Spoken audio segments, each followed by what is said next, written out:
Saludo a la iglesia con la paz del Señor. Amén. Vamos a leer allí en el Evangelio según San Juan, capítulo 14, desde el verso 1 al verso 3. Lo vamos a hacer de una manera unánime a la voz de 3. 1, 2, 3. No se turbe vuestro corazón, creéis en Dios, creed también en mí. En la casa de mi Padre muchas moradas hay. Si así no fuera, yo os lo hubiera dicho. Voy pues a preparar lugar para vosotros. Y si me fuere y os prepare lugar, vendré otra vez y os tomaré a mí mismo, para que donde yo estoy, vosotros también estéis. Vamos a orar para que sea el Señor ministrándonos en esta tarde y noche por su palabra. Padre Celestial, te damos a ti gracias por todas las bendiciones que tú nos brindas, por el estar en tu casa, por poder compartir este tiempo de alabanza, de oración. Y ahora, Señor, vamos a considerar tu palabra. Seas tú hablando a mi vida y a la vida de cada uno de los que estamos aquí presentes. Seas haciendo mucho más de lo que nosotros pedimos o entendemos, y que esta palabra sea para bendición, para edificación, para enseñanza, para exhortación a nuestras vidas. Te damos gracias en el nombre de Jesús. Amén. Sean tomando asiento, amados hermanos. Damos gracias al Señor porque Él es el que nos tiene en su casa. Hoy continuamos esta serie de estudios acerca de conociendo al Dios de amor, y mirando lo que acabamos de leer allí en el Evangelio de según San Juan 14, los primeros versículos nos muestran que tenemos una morada celestial. Y esta morada que el Señor ha preparado o está preparando, dependiendo de cómo muchos lo quieran mirar, no quiero entrar en ese punto de discusión, porque muchos dicen ya las preparó, otros entienden que las está preparando. Lo que podemos decir es que por su amor nos ha preparado una morada celestial.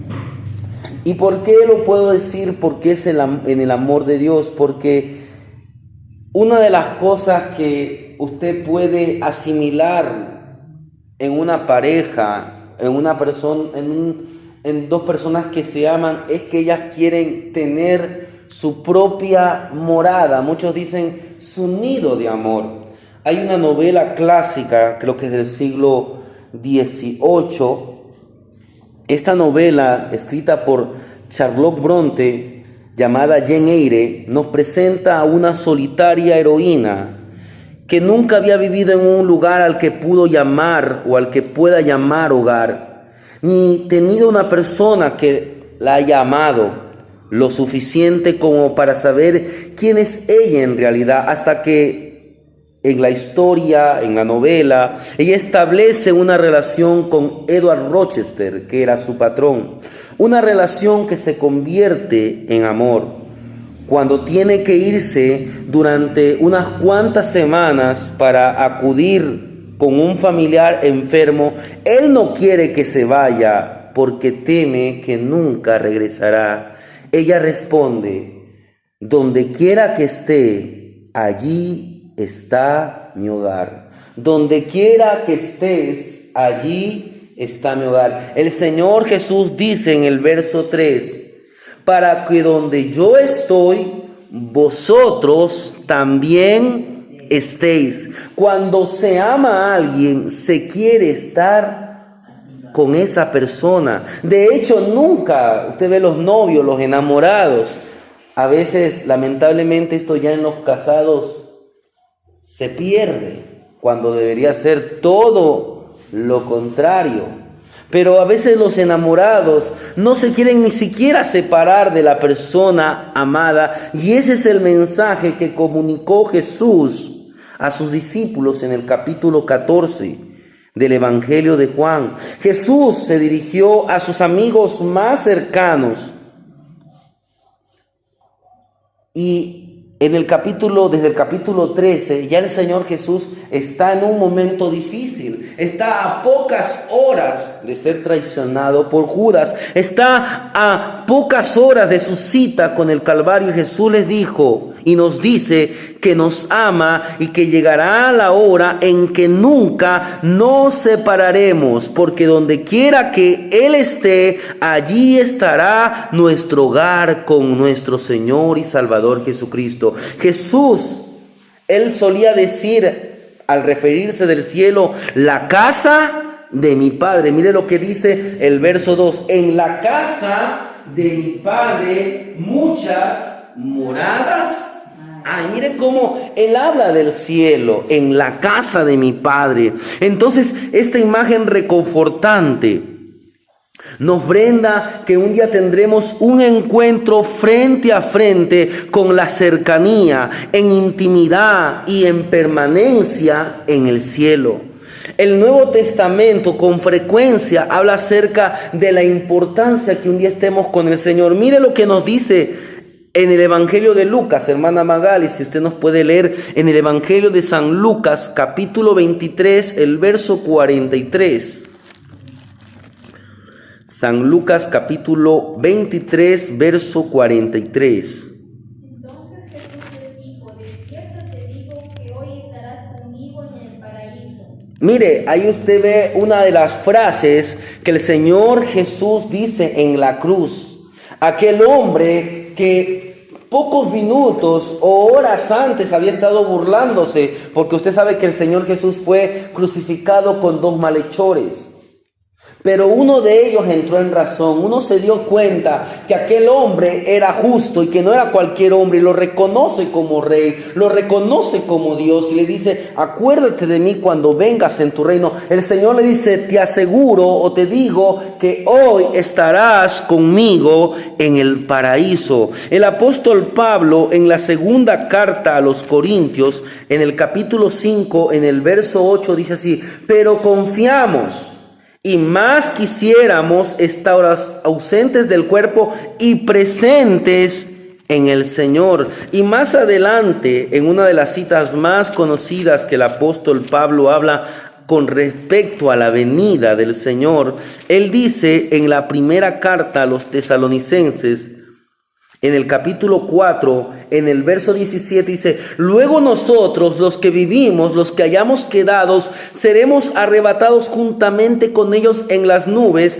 para recibir al Señor en el aire, y así estaremos siempre con el Señor. Mire, la Biblia y especialmente en el Nuevo Testamento vemos esa importancia de estar un día con el Señor, porque el amor de Dios debe impulsar su corazón, mi corazón, a ocuparnos profundamente del cielo, a pensar en el cielo, porque pensar en el cielo nos va a colmar, nos va a llenar de energía para poder vivir el momento actual, el momento en que vemos los problemas, las dificultades, pero sabemos que en Cristo tenemos una esperanza de gloria. Entonces, es hora de que usted comience a poner, la Biblia dice, poner la mira en las cosas de arriba, en las cosas celestiales, para que usted pueda actuar con honda dicha, como alguien para quien lo mejor está por venir, porque Dios nos ama y quiere compartir la eternidad con nosotros.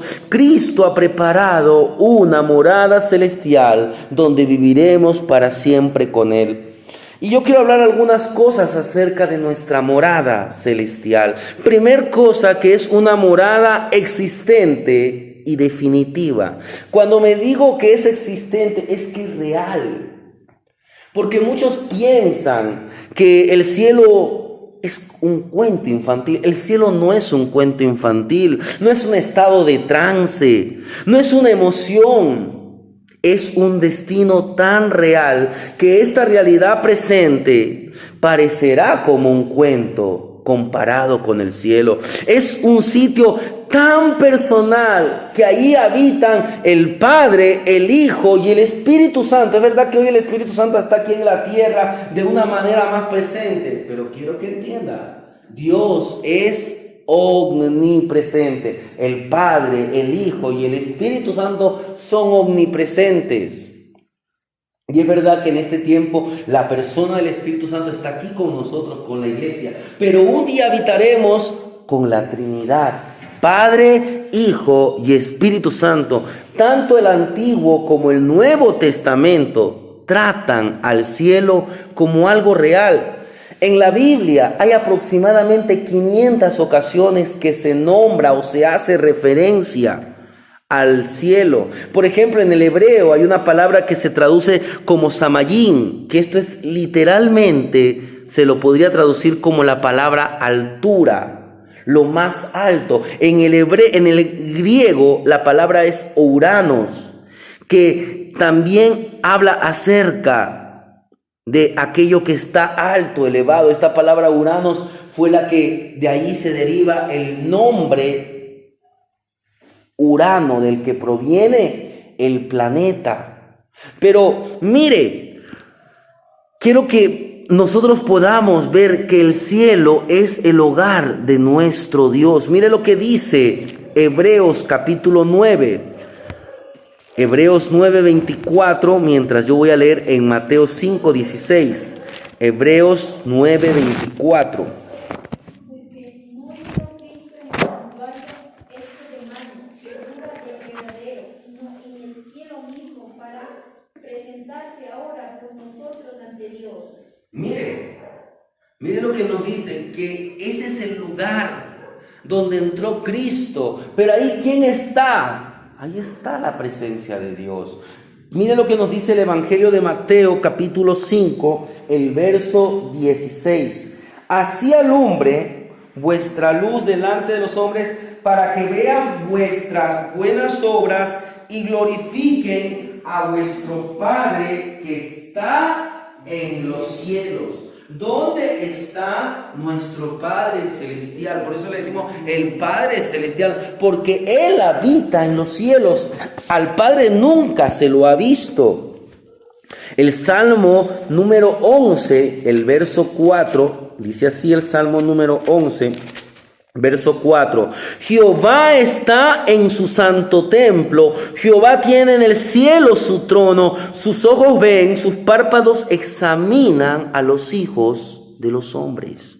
El cielo es real, el cielo es un sitio verdadero, es un sitio que va a ser nuestra morada definitiva. Yo no sé si a usted cuando estudiaba le enseñaron dos términos. Yo me recuerdo que nos enseñaron, mayormente esto se enseñaba en historia, acerca de los primeros habitantes.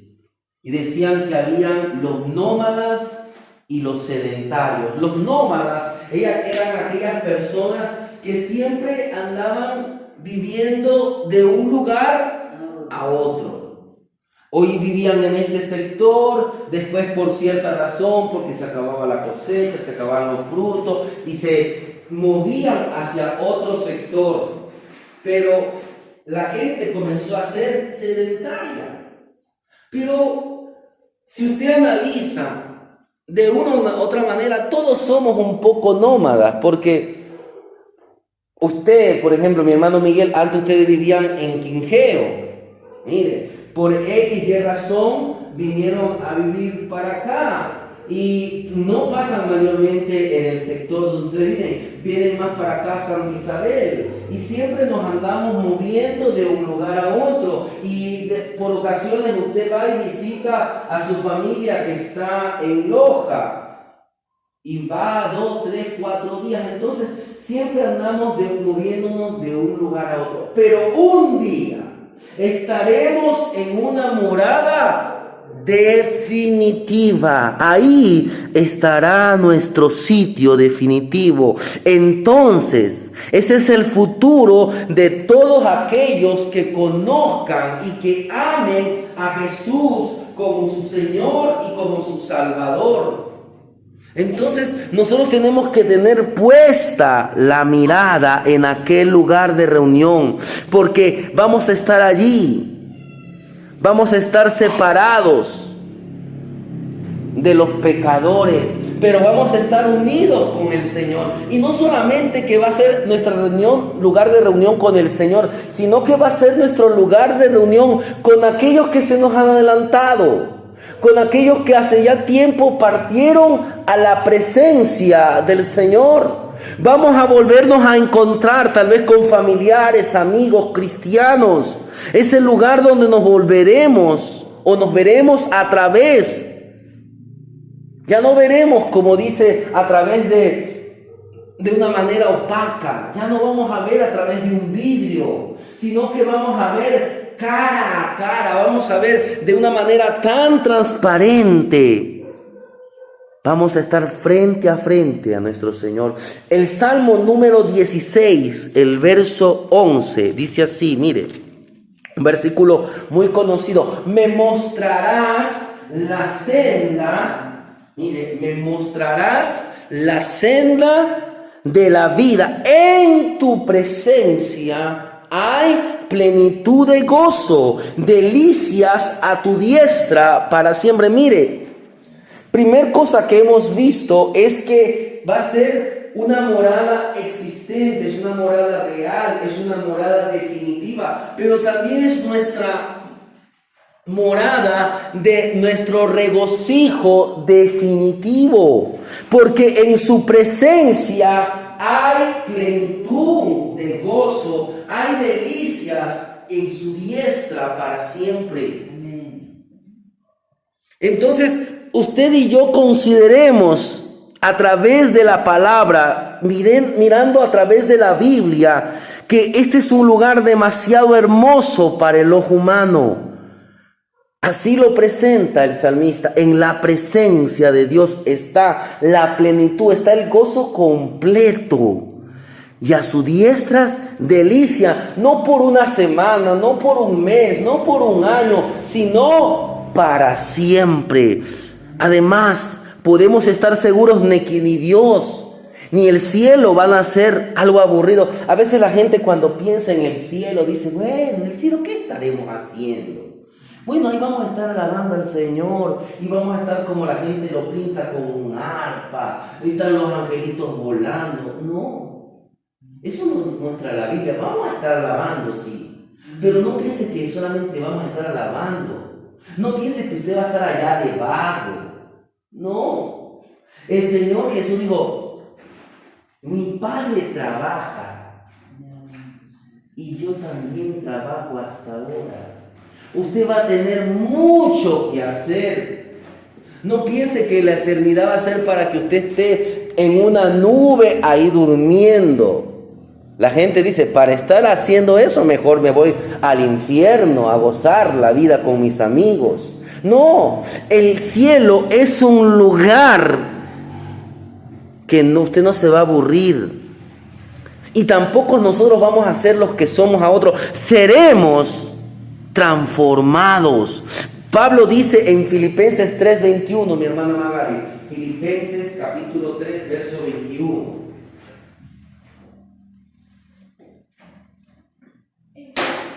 El cual transformará el cuerpo de la humillación nuestra, para que sea semejante al cuerpo de la gloria suya, por el poder con el cual puede también sujetar a sí mismo todas las cosas. Mire, el cual puede transformar. ¿Qué es lo que está diciendo? Que usted y yo vamos a ser transformados. No vamos a cambiar en quienes somos. No va a cambiar nuestra personalidad. Usted no es que va a ser ahora otra persona. Sí, somos nueva criatura en Cristo. Pero no significa que usted va a perder sus recuerdos. No significa que usted va a perder su identidad. Usted hoy tiene una identidad en Cristo y estamos siendo perfeccionados. Lo que está diciendo es que se van a eliminar nuestros defectos, se van a eliminar nuestras debilidades, nuestras incapacidades, aquellas incapacidades que heredamos de la caída proveniente del pecado. Por tanto, en el cielo seremos eficientes. La Biblia no revela por completo qué haremos en el cielo, pero tenemos algunos indicios. Mire lo que dice en la primera carta a los Corintios 6:3. Primera de Corintios, capítulo 6, el verso 3. ¿No sabéis que hemos de juzgar a los ángeles? Mire, juzgaremos a los ángeles. Yo le voy a leer lo que dice en Apocalipsis, capítulo 3, el verso 21. Dice así: al que venciere, le daré que se siente conmigo en mi trono, así como yo he vencido y me he sentado con mi Padre en su trono. Nos sentaremos en tronos. Y Apocalipsis 20, en el verso 4, nos habla de que también vamos a reinar con Él.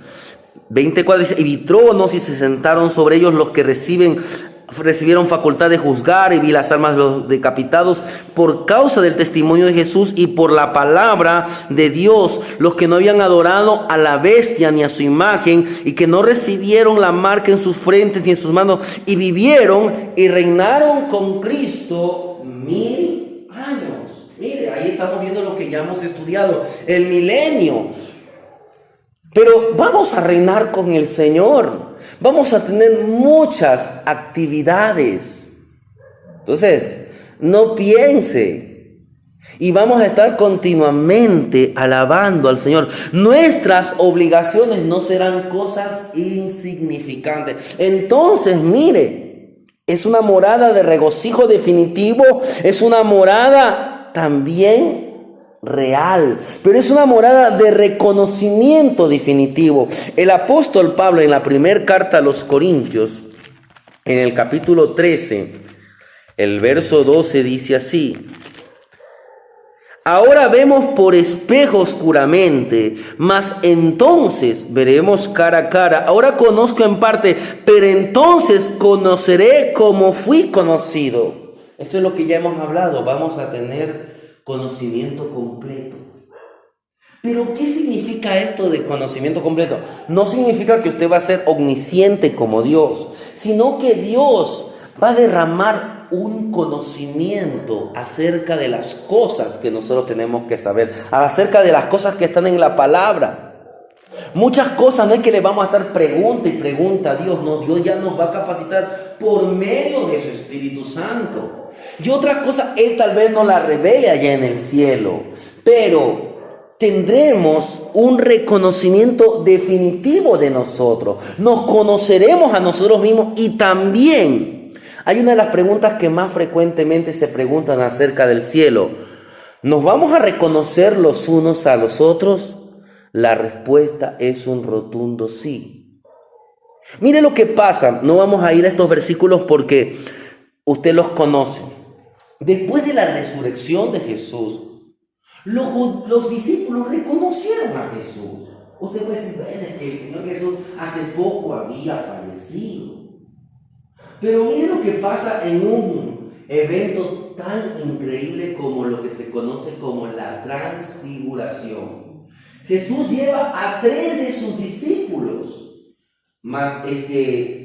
Pedro, Juan y Jacobo. Y cuando los lleva a este monte, que no sabemos qué monte es, pero se lo conoce como el monte de la transfiguración, dice que ahí aparecieron Moisés y Elías. Moisés, hace más de 1500 años, él ya había fallecido. ¿Cómo es que pudieron reconocerlo los discípulos de Jesús? Elías había fallecido hace casi unos 800 o 900 años. ¿Y cómo es que lo pudieron reconocer a estos hombres? Eso fue una gracia que Dios les dio a Pedro, Juan y Jacobo. De la misma manera, nosotros hoy vemos oscuramente. Ese día usted va a ver claramente.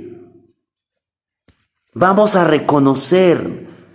Pedro, Juan y Jacobo nunca habían visto a estos personajes, pero Dios derramó de una gracia. Entonces, cuando el Señor describe el cielo, mire lo que nos dice en el Evangelio de Mateo 8. Mateo 8, el verso 11. Y os digo que vendrán muchos del oriente y del occidente occidente y se sentarán con Abraham, con Isaac y Jacob en el reino de los cielos. Mire, ¿qué es lo que está diciendo? Que cuando estemos en el cielo, la gente va a acercarse a Abraham, a Isaac, a Jacob. ¿Pero por qué? ¿A usted no le daría gusto conocer a aquel hombre que la Biblia lo llama como el amigo de Dios, como el padre de la fe? ¿A usted no le gustaría tener una conversación con Abraham? Usted puede decir, pero es que él habla otro idioma. Usted va a tener conocimiento completo. Allá no va a haber la barrera del idioma. Usted se va a saber todos los idiomas habidos y por haber. No va a haber esos problemas.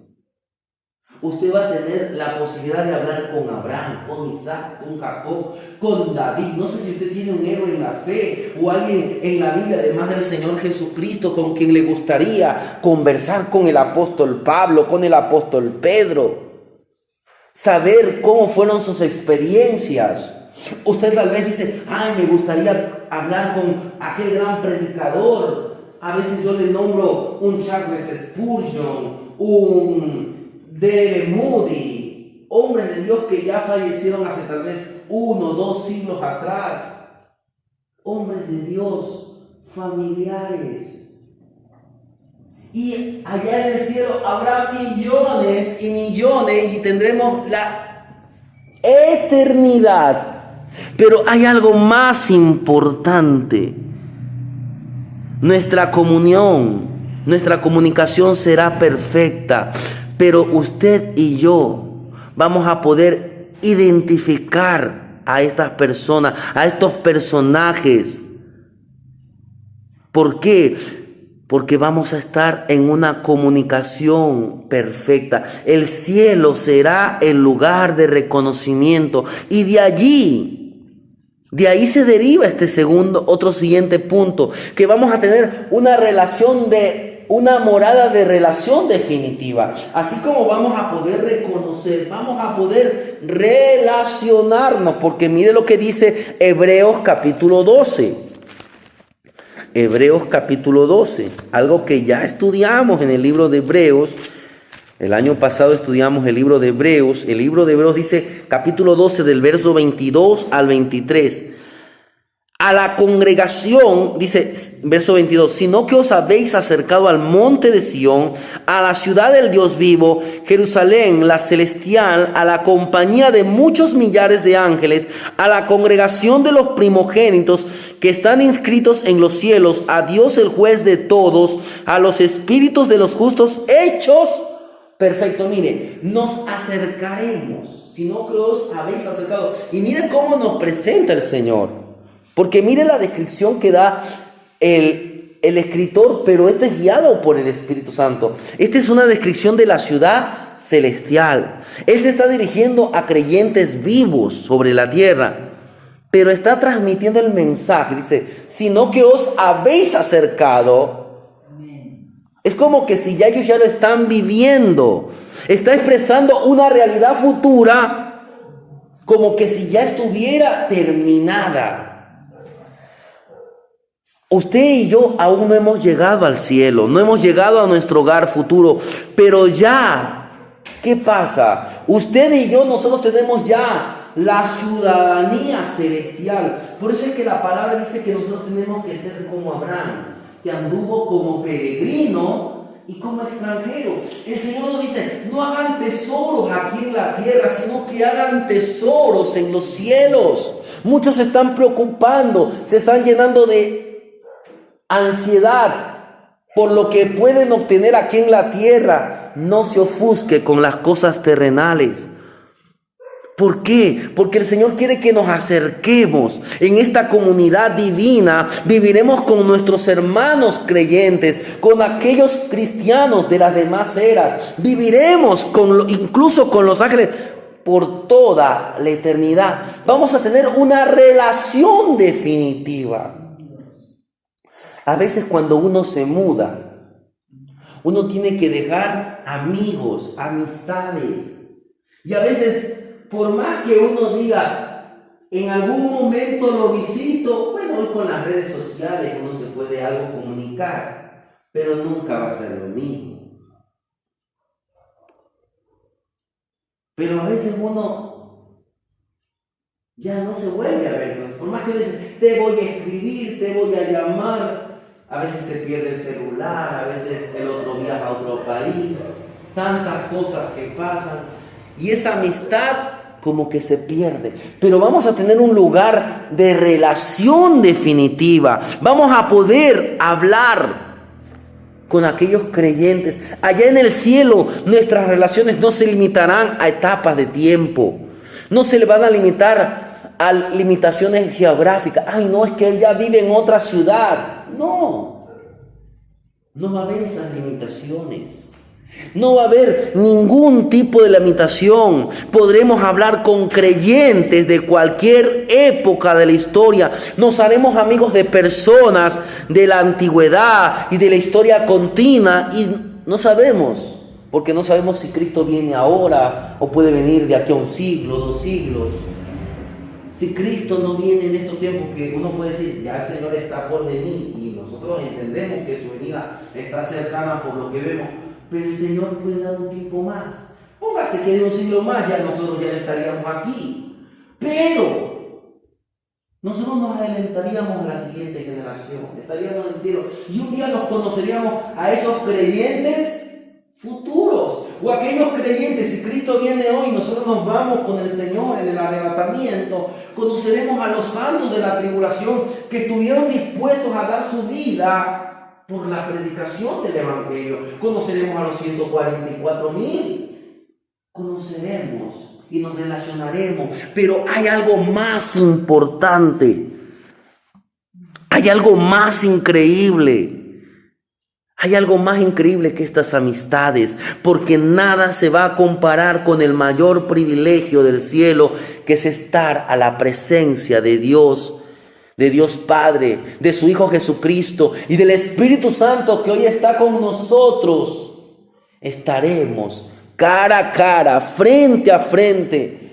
Hay una palabra en el latín, creo que es corandeo, que significa frente a Dios, de frente a Dios. Estaremos de frente, porque esa va a ser nuestra morada.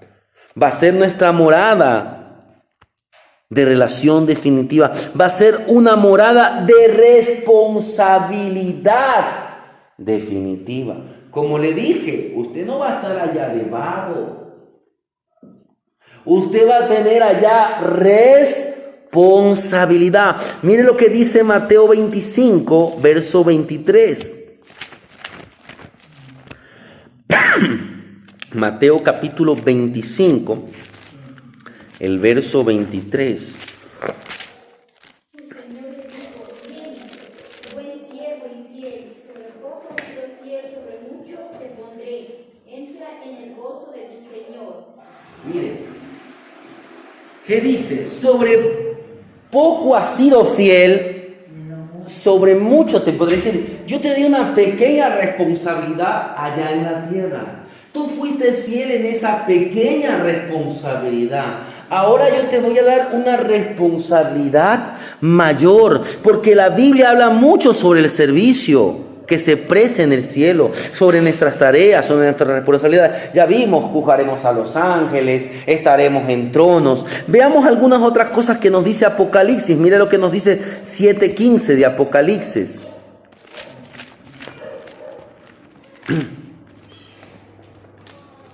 Por esto están delante del trono de Dios y le sirven día y noche en su templo, y el que está sentado sobre el trono extenderá su tabernáculo sobre ellos. Mire lo que dice, hermana Magali, 19:5 de Apocalipsis. 19:5 de Apocalipsis. Y salió del trono una voz que decía: alabad a nuestro Dios todos sus siervos y los que le teméis, así pequeños como grandes. Mire, ahí habla acerca de que estaremos alabando. Y en el capítulo 22, en el verso 3 dice: y no habrá más maldición, y el trono de Dios y del Cordero estará en ella, y sus siervos le servirán. Es verdad que la adoración es un tipo de servicio, pero no solamente vamos a estar allá adorando. Una de las cosas más importantes es que estaremos cantando, adorando a Dios, pero estaremos haciendo cosas para su servicio. Estaremos dispuestos a servirle. Entonces, en el cielo, usted y yo vamos a tener una responsabilidad. Vamos a tener responsabilidad. Cuando Dios crea al hombre, a la mujer, sabía que los necesitaba, o mejor dicho, sabía que ellos necesitaban realizar una labor importante para validar su significado. Así que, ¿qué hace el Señor? Les da pleno dominio sobre la tierra, sobre las criaturas que habitan la tierra. Y eso seguirá siendo cierto en el cielo. Dios tiene grandes planes para nosotros, para que participemos en la ejecución de las enormes tareas, aquellas tareas que tienen suma, enorme importancia en el reino de los cielos. Entonces, mire, no solamente nos quiere junto a Él para siempre, sino que quiere que encontremos una inmensa y dicha satisfacción en nuestro hogar. Por último, vamos a ver los últimos versículos de Apocalipsis 21, los primeros 5 versículos de Apocalipsis 21, del 1 al 5. Mire lo que dice Apocalipsis 21, del 1 al 5. Un cielo nuevo y una tierra nueva, porque el primer cielo y la primera tierra pasaron, y el mar ya no existía más. Y yo, Juan, vi la santa ciudad, la nueva Jerusalén, descender del cielo de Dios, dispuesta como una esposa ataviada para su marido. Y oí una gran voz del cielo que decía: He aquí el tabernáculo de Dios con los hombres, y Él morará con ellos, y ellos serán su pueblo, y Dios mismo estará con ellos como su Dios. Enjugará Dios toda lágrima de los ojos de ellos, y ya no habrá muerte, ni habrá más llanto, ni clamor, ni dolor, porque las primeras cosas pasaron. Y el que está sentado en el trono dijo: He aquí, yo hago nuevas todas las cosas. Y me dijo: escribe, porque estas palabras son fieles y verdaderas. Mire cómo terminan estos 5 versículos. Porque estas palabras son fieles y verdaderas. ¿Y qué es lo que vemos en estos 5 versículos? Vemos una morada de realidad, pero una morada perfecta, definitiva. Mire, la nueva tierra descrita por Juan es en realidad nuestro futuro hogar. Aunque no se nos da todos los detalles, bueno, el escritor, él describe con los minerales que él podía conocer, pero no podemos decir que, bueno, todo está descrito así, sino es la manera como lo interpretó el escritor. Pero, ¿cuál es la nueva Jerusalén? ese es el cielo, solo que es una ciudad cuyo arquitecto es Dios. Dios ha creado desde antes de la fundación de la tierra, desde antes, Él tiene su cielo, pero entiendan, el cielo de Dios, podemos decir que es hasta más grande que el universo conocido. Y hay un paraje, hay algo que Él ha hecho, una ciudad que Él la llama la Nueva Jerusalén. Esa va a ser nuestra morada. Todo el cielo nosotros habitaremos, pero va a decir su residencia. Es como usted dice, bueno, salgo de mi casa y voy al trabajo, pero tengo mi casa allí. La Nueva Jerusalén va a ser la morada. Es una ciudad que la describe la Biblia, es algo increíble. Nosotros ya hablamos de esto en el estudio del Apocalipsis, algo que uno es difícil imaginar, porque como lo describe es una ciudad cuadrada, como un cubo. O sea, predicando así de la nueva Jerusalén. Dicen que es la esposa, ya, eso es tenga mucho cuidado. Cuando nosotros, mire, por ejemplo, la iglesia en un sentido simbólico es la novia de Cristo. Pero quiero hacer una aclaración. ¿En qué se refiere a una novia? Porque nosotros estamos separados, consagrados, para ser su pueblo especial, para ser su servidor. Es como Dios le dio al hombre una esposa para que sea su ayuda. Dios no necesita de nuestra ayuda, pero nosotros estaremos para servirle a Él. La Nueva Jerusalén es una ciudad. Dice la Biblia que Abraham, si usted va al libro de Hebreos, cuando ahí habla acerca de los héroes de la fe, dice que Abraham, él buscaba aquella ciudad cuyo arquitecto y fundador es Dios. Él no vio la tierra prometida, pero él ya está mirando la Nueva Jerusalén. Es algo dentro del cielo, pero es algo especial. Ahí va a ser nuestra morada.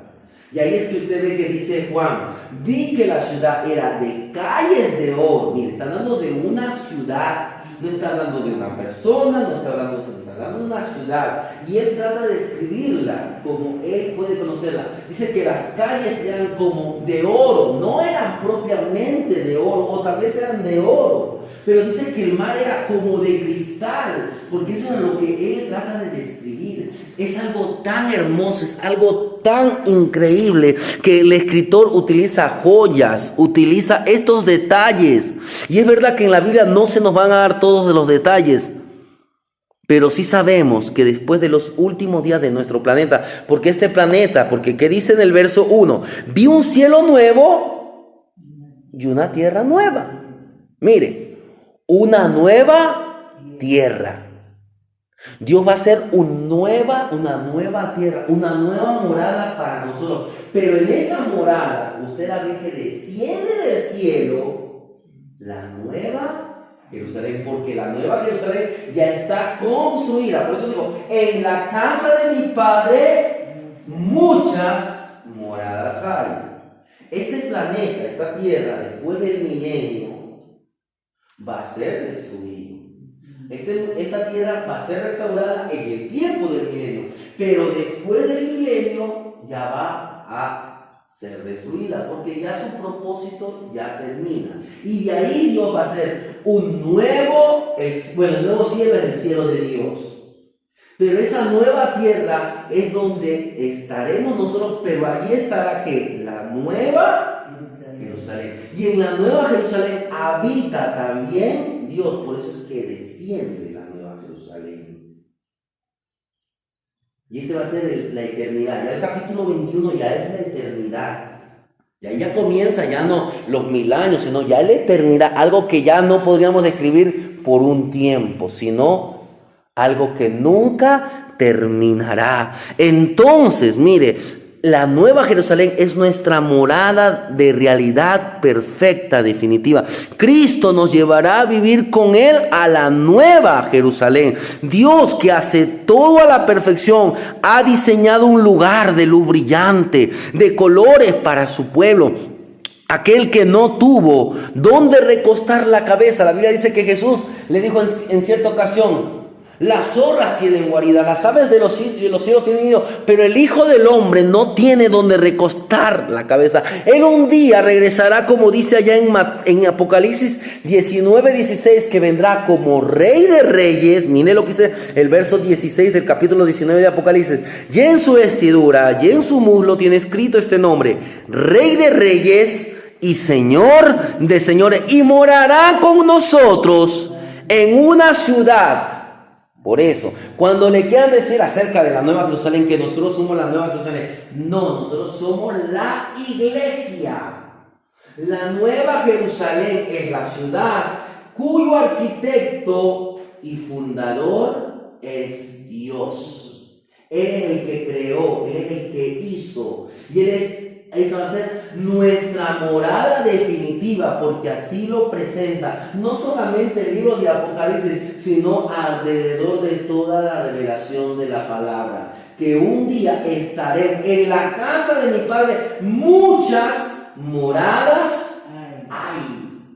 Ahí ahí está nuestra morada definitiva. Para cerrar este estudio, aunque nos falta todavía un estudio más, quiero hablar una cosa más acerca del amor de Dios o el Dios de amor. Pero el día que finalmente veamos a Dios frente a frente, sabremos más allá de cualquier duda cuánto nos ama, cuánto nos ha amado y cuánto nos amará por siempre. Al arrodillarnos en su presencia, las lágrimas de alegría bañarán nuestros rostros. Mire, usted que ve lo que dice allí, volviendo al capítulo 21, dice: enjugará Dios toda lágrima. Escuche, no significa que no habrá lágrimas, sí va a haber lágrimas. Pero si hay lágrimas de gozo, el Señor estará. Y si por si acaso algún creyente fue salvo, pero fue salvo, como dice, raspando. ¿A qué digo? Estoy diciendo, no es que por mérito somos salvos, sino que no fue un cristiano fiel, sino que fue salvado, como se dice, por gracia. Tal vez él no reciba coronas, tal vez reciba la corona de la vida, pero no las demás coronas. Entonces ahí estará el Señor para enjugar toda lágrima. Tal vez usted dice: es que yo no le prediqué a mi mamá, yo no le prediqué a mi hermano. Si yo le hubiera predicado, él estuviera aquí. Entonces, bueno, en ese momento de tristeza estará el Señor enjugando toda lágrima. No dice que no habrá lágrima, enjugará Dios toda lágrima. Mire, pero las lágrimas de alegría sí van a haber. Mayormente lágrimas de alegría bañarán nuestros rostros y comprenderemos al fin cuánto ha ansiado Dios estar con nosotros. Entonces escucharemos esas palabras que toda alma anhela oír más que cualquier cosa imaginable: bienvenido a casa. Ven, mi buen siervo, en lo poco me fuiste fiel, en lo mucho te pondré. La certeza del cielo nos anima en la carrera de la fe. El escritor C.S. Lewis, él en un libro que él escribió, él fue un escritor del siglo pasado, del siglo XX, en su libro Mero Cristianismo, él explica lo siguiente: si lees historia, descubrirás que los cristianos que hicieron más por el mundo presente eran simplemente aquellos que pensaban con mayor frecuencia en el mundo posterior. Desde que los cristianos en general han dejado de pensar en el otro mundo, se han hecho o se han vuelto menos eficaces en este. Si diriges tu vista al cielo, obtendrás la tierra por añadidura. Si diriges la vida a la tierra, si diriges la vista a la tierra, te quedarás sin ninguna de los dos. Por tanto, al conocer más del maravilloso amor de Dios, esto debe producir que nuestra fe se mantenga enfocada en nuestro Señor y Salvador Jesucristo, como aquel himno: pon tus ojos en Cristo. Y recordemos, ¿qué debemos recordar en los momentos de aflicción? Que más allá de las nubes está la tierra prometida, la nueva Jerusalén. Recuerde esto siempre: más allá de las nubes está la tierra prometida. Amén.